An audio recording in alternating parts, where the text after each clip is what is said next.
Dear brothers and sisters in the Lord, ప్రభునందు ప్రియమైన సహోదరి సహోదరులారా, today's verse for our meditation is taken from the book of Judges, chapter 6, verse 12. ఈ దినము మన ధ్యానం కొరకు న్యాయాధిపతుల గ్రంథం 6వ అధ్యాయం 12వ వచనం నుండి తీసుకొనబడింది. The Lord is with thee, thou mighty man of valor. పరాక్రమం గల బలాఢ్యుడా, యెహోవా నీకు తోడై ఉన్నాడు.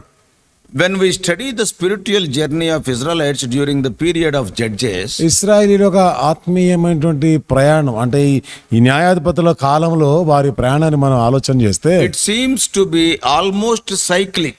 ఇది ఇంచుమించుగా అదే తిరగరాస్తున్నట్టుగా పదే పదే అదే జరుగుతున్నట్టు మనం చూస్తాం. The people who were serving the true God would become they are becoming apostates. నిజమైనటువంటి దేవుని సేవించే వీళ్ళు విశ్వాస భ్రష్టులైపోయినారు. And due to the influence of the ungodly nations around them, వారి చుట్టూ ఉన్న భక్తిహీన దేశస్తుల యొక్క ప్రభావాన్ని బట్టి these Israelites started worshipping the Gentile gods. ఈ ఇశ్రాయేలు అన్య దేవతలను పూజించడం They ఆరంభించినారు. were not gods at all. వారు అసలు దేవుళ్ళే car. This apostasy led them to servitude. ఈ విశ్వాస భ్రష్టత్వమే వారి బానిసత్వంలోకి నడిపించింది. Then after few years of servitude, ఆ విధంగా బానిసలుగా ఉన్న తర్వాత కొన్ని సంవత్సరాల తర్వాత they would start supplicating to God Jehovah. వారు దేవుడైన యెహోవాకి మొరపెట్టేవారు. Hearing their cries, God would raise a leader or judge to redeem them from the oppression of their enemies. వారి మొరను విని దేవుడు శత్రువుల యొక్క ఆ యొక్క బానిసత్వం అణగార్పు నుండి ఆయన వారిని విడిపించే మొదలు పెట్టేవారు. Again there was a calmness among them. మరలా కొంతకాలము నిమ్మలంగా ఉండేది. And this was like a cyclic process for the Israelites. ఇది ఇశ్రాయేలీయుల జీవితంలో పదే పదే అట్లా జరిగేది. Now when we come to Judges chapter 6, ఇప్పుడు న్యాయాధిపతుల గ్రంథం 6వ అధ్యాయానికి వస్తే the 40 years rest following the defeat of Sisera eventually came to an end. ఇప్పుడు సీసెరాని జయించిన తర్వాత 40 సంవత్సరాలు నెమ్మదిగా ఉన్న కాలం ముగింపుకు వచ్చింది. In their prosperity, Israelites did evil in the sight of the Lord. వారు వర్ధిల్లిన కలది దేవుని దృష్టికి వారు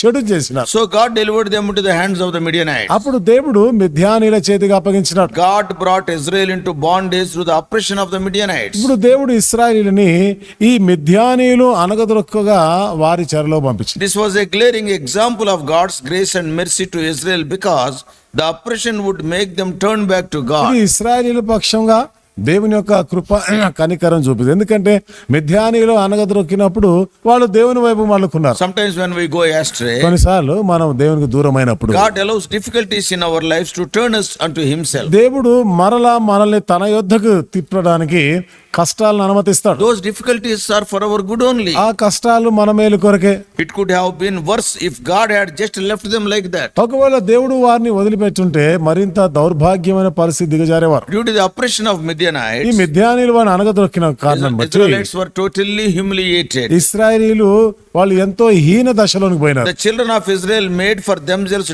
dens, caves and strongholds. ఇశ్రాయేలు ప్రజలు వారు గుహల్లోనికి కొండల్లోనికి ఎక్కడో వారు దాచుకునే పరిస్థితికి The వచ్చినారు. Midianites did not continually occupy the land, మిద్యానీయులు ఎడతెగక వారి స్థలాన్ని దేశాన్ని ఆక్రమించలేదు కానీ but only came at the time of harvest to steal what the Israelites grew. అయితే ఆ యొక్క కోత కాలంలోనే ఇశ్రాయేలీయులు ఏమేమైతే వాళ్ళు పెంచుకున్నారో పంట అంతా దోచుకోవడానికి The వచ్చారు. Midianites were not leaving any produce for Israel. ఈ మిద్యానీయులు ఇశ్రాయేలీయుల కొరకు వాళ్ళు ఏమైతే పంటలని పెంచుకున్నారో ఒక్కటి కూడా మిగలకుండా తీసుకొని So పోయారు. Israel's sin made all their hard work profitless. మరి ఇశ్రాయేలీయులు చేసిన పాపమే వారి కష్టార్జితం నిష్ప్రయోజనమైనట్టు జరిగింది. All their produce and livestock were stolen after they worked hard to bring it to fruition. ఇక వారి పంటలే గాని వారి పశువులు ఇవన్నీ కూడా చేతికి వచ్చిన పంటలు ఇవన్నీ కూడా మిద్యానీయులు దోచుకొని పోయినారు. Brothers and sisters, సోదరి సోదరులారా, sin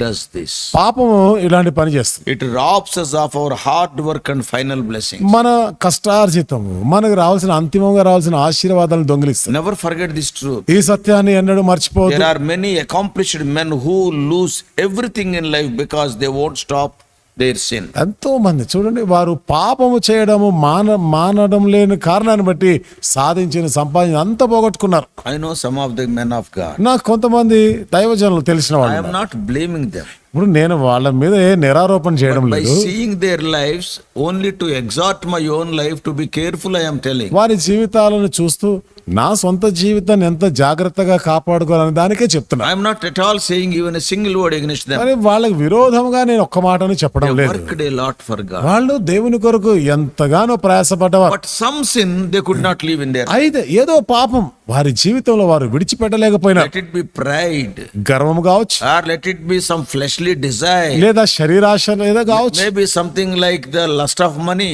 ఏదో ధనాపేక్ష కావచ్చు, maybe some jealousy. ఏదో అసూయ అయినా కావచ్చు. Some sin in the sight of God, they have not buried it. దేవుని దృష్టికి పాపమైనది ఏదో దానిని వాళ్ళు పాతి పెట్టలేదు. Day and night they worked for God. వారి దివారాత్రులు దేవుని కొరకు కష్టపడి పని చేసిన వాళ్ళు. At the end of their life, అయితే వారి జీవితాంతంలో when we see, చూస్తే because of that one sin, really we feel sorry for that. Their lives became fruitless, no testimony. ఆ ఒక్క పాపాన్ని బట్టి ఎంత విచారిస్తున్నాం చూసారా. వారి సాక్ష్యం పోయింది, ఏమాత్రం ఫలం లేకుండా పోయింది వాళ్ళ. And that sin robbed them of their hard work and final blessings. వారి పాపము వారి యొక్క కష్టార్జితం ప్రయాసాన్ని చివరికి వారు పొందబోయే ఆశీర్వాదం అన్ని దొంగిలించింది. Coming to, let us be very careful. కాబట్టి మనం జాగ్రత్తగా ఉందాం. What hidden sin is there in your life? Others are not seeing, but you know it. God knows it. నీ జీవితంలో ఉన్న ఈ రహస్యమైన ఈ పాపము ఇతరులకు ఎవరికి తెలియకపోవచ్చు, కానీ నీకు తెలుసు, దేవుడికి తెలుసు. Oh, your hard work, ultimately the result will be zero. నువ్వు కష్టపడినటువంటి ఆ ప్రయాసం ఇదంతా కూడా చివరికి ఏమీ మిగలకుండా శూన్యమైపోతుంది. That is what has happened to the Israelites. అదే ఇశ్రాయేలుతో జరిగింది. Oh, they were growing and growing the harvest, and at the time of harvesting, the enemies were coming and taking ఆ it away. పంటలు ఎంత కష్టపడి పండించినారు, బాగా మంచి పంటలు పండించారు.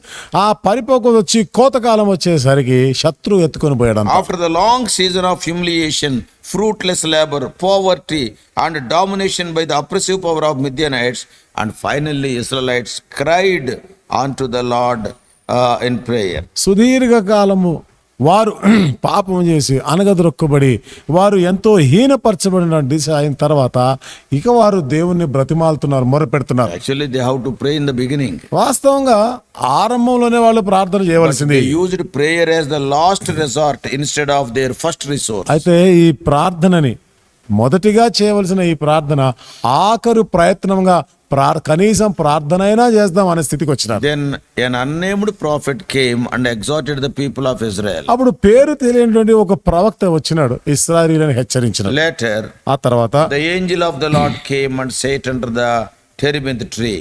దేవదూత మస్తకి వృక్షం దగ్గరకి వచ్చింది. And when the angel of the Lord appeared to Gideon, మరి ఈ దేవదూత గిద్యోనికి ప్రత్యక్షమైనప్పుడు and we recognize, and even the Bible scholars opine that it was theophany, that is Old Testament appearance of Jesus Christ in human and bodily form. Bible పండితుల యొక్క అభిప్రాయం కూడా ఏమిటిదంటే పాత నిబంధనలో యేసుక్రీస్తు ప్రభు అక్కడ ప్రత్యక్షమయ్యాడని చెప్తారు. That is before his incarnation in Bethlehem. And- God visited many times. In Gideon's case also, people say that he is Christ who visited. బెత్లెహేములో మనుష్య రూపం ధరించి రాక మునుపు అనేక సందర్భాలు అనేక రూపాల్లో ఆయన ప్రత్యక్షమైనట్టు గిద్యోను విషయంలో కూడా అదే జరిగినట్టు బైబిల్ పండితుల అభిప్రాయం. At that moment, Gideon was threshing wheat by the wine press. అప్పుడు గిద్యోను గానుగ చాటున గోధుమలను దుల్లగొడుతున్నాడు. This was both difficult and humiliating. ఇది ఎంతో కష్టమైనటువంటిది, ఆయనను ఎంతో దిగజార్చి హీనపరిచినటువంటి I want పరిస్థితి. to tell you very one important thing. ఇక్కడ చాలా ప్రాముఖ్యమైనటువంటి ఒక సంగతి మీద చెప్పాలనుకుంటున్నాను. Wheat was threshed in open spaces, typically on elevated places, so that the breeze could blow away the chaff. గోధుమలని మైదాన ప్రదేశంలో ఎత్తైనటువంటి ప్రాంతాల్లో దుల్లగొడతారు. అది దుల్లగొడుతున్నప్పుడు గాలికి పొట్టు అంతా కూడా చెదిరిపోయటానికి అలాంటి ప్రదేశాల్లో దుల్లగొడతారు. Wheat was not normally threshed in a sunken place like a wine press in some house. చూడండి, గోధుమలు అనేవి ఎక్కడో గానుగా ఉన్నటువంటి ఆ ప్రాంతాల్లో సంకుచితమైనటువంటి ప్రాంతాల్లో దుల్లగొట్టరుగా. Because there won't be any wind to take away the chaff. ఎందుకంటే అక్కడ గాలి అనేది రాదు. ఈ పొట్టు ఎగరగొట్టడానికి గాలి ఉండదు అక్కడ. Why this man is threshing the wheat near the wine press? Wheat and wine press, understand that. ఇక్కడ ఇతను చూడండి ఎందుకని గానుగా చాటున గోధుమలు దుల్లగొడుతున్నాడు. గానుగా గోధుమలు గమనించండి మీరు. And the situation was so bad. పరిస్థితి ఎంతో దౌర్భాగ్యంగా ఉంది. In this situation, we see the angel saying to Gideon, ఈ పరిస్థితిలోనే దేవదూత వచ్చి గిద్యోనుతో చెప్తున్న మాట, and the Lord is with thee, O mighty man of valor. పరాక్రమం గల బలాచుడా యెహోవా నీకు తోడైయుండు. Oh, this was a strange greeting to Gideon. ఇది గిద్యోనుకి చూడండి ఎంత వింతగా ఉన్నాయి ఈ మాటలు. It did not seem like the Lord was with him. ఇక్కడ చూస్తే దేవుడు అతనికి తోడుగా లేడు అన్నట్టుగానే అనిపిస్తుంది. And it did not seem that he was a mighty man of valor. అంతేకాదు ఇతడు ఏమి పరాక్రమం గల బలాచుడుగా కూడా లేడు అనిపిస్తుంది. Gideon might have turned to see if there is any other person to whom the angel spoke. గిద్యోను అనుకుంటాడు దేవదూత ఎవరితో మాట్లాడుతుందా, ఇంకెవరున్నారా అని అటు ఇటు చూసుకొని ఉంటాడు. Oh, from the call of Gideon, గిద్యోను యొక్క పిలుపుని బట్టి I want to share with you 7 important principles in just only 2-3 minutes. ఒక 2-3 నిమిషాలు 7 ప్రాముఖ్యమైన నియమాల గురించి నేను మీతో చెప్తాను. Number 1. మొదటిది, When you worship the gods of your own culture, don't be surprised if God gives you over the oppression of these idols. నీ సాంప్రదాయం ప్రకారం ఉన్నటువంటి ఆ దేవుళ్ళకి నువ్వు గాని పూజిస్తూ ఆయనను ఆరాధిస్తుంటే దేవుడు నీకు ఈ శత్రువుల నుండి విడుదల అనేది నీకు ఇవ్వడు. And that's why it is very important to identify the list of idols in your life and leave them. అందుకనే నీ జీవితంలో ఉన్నటువంటి విగ్రహాలు ఏమేమి విగ్రహాలు ఉన్నాయో నువ్వు గుర్తించాలి, వాటిని తొలగించాలి. If not, one day they will rule and ruin your life. లేదా ఒక దినం వస్తుంది అవి నీ పైన ఏలుబడి చేస్తాయి, నీ బ్రతుకు అధోగతి అవుతుంది. Secondly, రెండవది, don't ever tell God who you are. నువ్వెవరివో ఎప్పుడు కూడా దేవుడితో చెప్పొద్దు. Let God tell you who you are. నీవెవరివో దేవుణ్ణి చెప్పనివ్వాలి. Thirdly, మూడో మాట, if God is sending you, then God is obviously confident that you are the person to get the job done. ఒకవేళ దేవుడు గాని నిన్ను పంపిస్తున్నాడంటే ఖచ్చితంగా ఇది బహిర్గతమైన సంగతి. దేవుడు తప్పక ఆ పని సాధించే సామర్థ్యం నీకు ఇస్తాడు. And fourthly, ఇక నాలుగవది, God is not looking for your ability, but he is looking for your availability. దేవుడు నీ శక్తి సామర్థ్యాలని చూడడం లేదు. ఆయన నీవు ఆయనకు అందుబాటులో పిలిచినప్పుడు అందుబాటులో ఉన్నావా లేదా అది చూస్తాడు. And fifthly, ఐదో మాట, when you go forward in the strength you have, God will give more strength as you go on. నీకున్న బలమును బట్టి ముందుకు సాగుతా ఉంటే ఇంకనూ నువ్వు ముందుకు సాగేదానికి అధికమైన బలము దేవుడు నీకు And అనుగ్రహిస్తాడు. sixthly, ఆరోది, before God will use you in public, he wants you to clean up your private life. దేవుడు నిన్ను బహిరంగంగా వాడుకునే దానికి ముందుగా నీ రహస్య జీవితంలో ఏకాంత జీవితంలో నిన్ను పరిశుద్ధపరుస్తాడు. And seventhly, ఏడవది, God's call comes before your repentance and God's power comes after your repentance. దేవుని పిలుపు నీ పశ్చాత్తాపం మారు మనకి ముందు వస్తుంది. దేవుని యొక్క శక్తి నీవు మారు మనసు పొందిన తర్వాత నీకు So అనుగ్రహించబడుతుంది. before I close, కాబట్టి నేను ముగించే I ముందు want to remind you as to how God used Gideon. ఏ విధంగా దేవుడు గిద్యోనుని వాడుకున్నాడో మీకు జ్ఞాపకం చేయాలనుకుంటున్నాను. Therefore, కాబట్టి if God calls you, don't hesitate. దేవుడు నిన్ను పిలిచినప్పుడు వెనకాడొద్దు, Don't tell excuses. సాకులు చెప్పొద్దు. Having known about your abilities and inabilities, he is calling you. నీకున్నటువంటి శక్తి సామర్థ్యాలు చాతగాని స్థితి ఎరిగి దేవుడు నిన్ను The పిలుస్తున్నాడు. one who called you will enable you to fulfill the purpose of your calling. నిన్ను పిలిచిన వాడు ఆ పిలుపునకు తగినట్టుగా నీవు ఆ పని కార్యం జరిగించడానికి కావలసిన శక్తి సామర్థ్యం ఇస్తాడు. Therefore, dear brothers and sisters, కాబట్టి ప్రియమైన సహోదరి సహోదరులారా, taking assurance from the verse of our meditation today, నేటి దినం మన ధ్యానము కొరకైన ఈ వచనంలో ఉన్న ఈ వాగ్దానాన్ని బట్టి నిశ్చయత పొంది go forward and work for God. ముందుకు సాగిపోయి దేవుని పని చేయి. May God bless you. దేవుడు నిన్ను దీవించునుగా. Shall we pray? ప్రార్థన చేసుకో. Loving Heavenly Father, ప్రేమ గల మా పరలోకపు తండ్రి, we have learned so many lessons from the life of Israelites and also from the life of Gideon. ఇశ్రాయేలీల జీవితం నుండి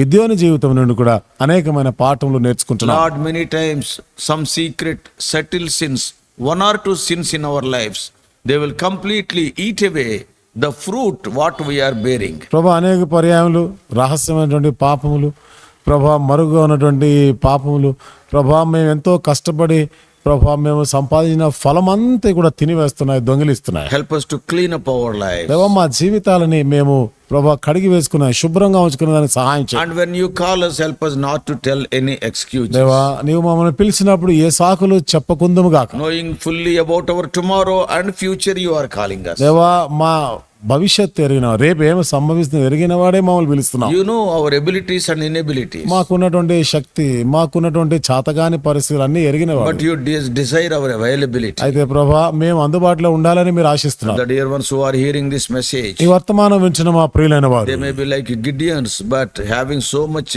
power in them, but they are threshing the wheat behind the winepress. బహుశా గిద్యోన్ లాంటి వారేమో ఎంతో బలము శక్తి ఉన్నవారే కావచ్చు, కానీ భయముతో పిరికితనంతో చాటున ఉండి ప్రభా వారు గోధుమలు దుల్లగొడుతున్నట్టు ఉండొచ్చు. Visit them with thy word. దేవా నీ వాక్యం చేత వారిని దర్శించండి. Speak them to stand for you. నీ కొరకు నిలబడే దాని కొరకు వారితో మాట్లాడండి. What a victory Gideon wrought, O Lord. గిద్యోను ఎంతటి గొప్ప విజయాన్ని సాధించినాడు. 12 with 300 people. కేవలం 300 మందితో. O Lord, it is a great miracle. ఇది గొప్ప ఆశ్చర్యకార్యమే. Speak to us. మాతో మాట్లాడండి. Help us to take the right decision. సరి అయినటువంటి నిర్ణయాలు తీసుకునే దానికి సహాయం చేయండి. In Jesus' precious name we pray. యేసు ప్రభువు అమూల్యమైన నామములో ప్రార్థించి వేడుకుంటున్నాము తండ్రి. God bless you all. Please subscribe for more spiritual messages to the YouTube channel John Victor Telugu Messages.